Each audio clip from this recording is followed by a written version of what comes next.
I was born with a profoundly laid-back personality. For as long as I can remember, if my older brother and younger sister fought over something, I would simply step aside and let them be. We were kids, and if they were shouting about the last bottle of juice in the refrigerator, I would just watch. It wasn't that I didn't want the juice. I simply felt that if I got it, that was fine, and if I didn't, that was fine too. After all, it was just juice. Once you drink it, it's gone and life goes on. My mother would always sigh and say that I had no backbone, that I lacked ambition. My father, on the other hand, would shake his head and say that my go-with-the-flow attitude was heartbreaking and that they would end up walking all over me. But over time, they both realized that my personality was actually quite convenient for them. Since I never complained, they didn't have to try so hard to please me. I didn't fight for things, so gradually the custom in the house became giving me whatever was left over or whatever no one else wanted.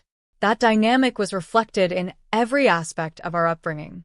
The best room in the house went to my younger sister, Bella, because, according to my parents, girls need to be pampered and have a beautiful space. The most expensive private tutors and the best schools went to my brother because boys need to succeed and secure the family's future. As for me, Jane, the middle child, I got the smallest room, the one facing north that barely received any sunlight, and I went to the neighborhood public school. What's she going to care? My mom would say every time they made one of those decisions. And the truth is, I genuinely didn't care. I didn't take the favoritism personally. I found peace in my little corner, read my books, and avoided the constant drama that consumed my siblings in their quest for attention and perfection. At 23, I graduated from an average university and landed a standard administrative job at an ordinary company with a modest salary. My life was uneventful, predictable, and peaceful. Bella, on the other hand, 2 years younger than me, had just returned from studying in Europe. She came back brimming with airs, designer clothes, and the firm expectation of making a glamorous marriage that would further elevate her status. That very evening after her return, our parents summoned us both to the living room. The atmosphere was unusually solemn. 2 thick folders lay on the glass coffee table. My father cleared his throat, looked at both of us, and said that, since we were of marriageable age, they had used all their connections to find the 2 most suitable candidates for us. He urged us to look at the profiles. I picked up one of the folders at random. The name on the cover was Adrian Sterling, 28 years old, the heir and current head of the Sterling Group. The photo showed a man of cold, cutting beauty. He had sharp eyebrows, a tight jaw, and dark eyes that seemed to pierce the paper. He exuded an exceptional and commanding aura, but the accompanying report painted a bleak picture. It clearly stated that the Sterling Group had recently suffered from disastrous management, a massive liquidity crisis, and that Adrian had just formally filed for bankruptcy restructuring to avoid total collapse.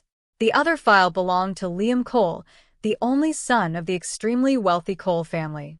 His profile highlighted incredibly solid financial foundations, properties across the country, and liquid assets worth billions. He was the city's most eligible bachelor.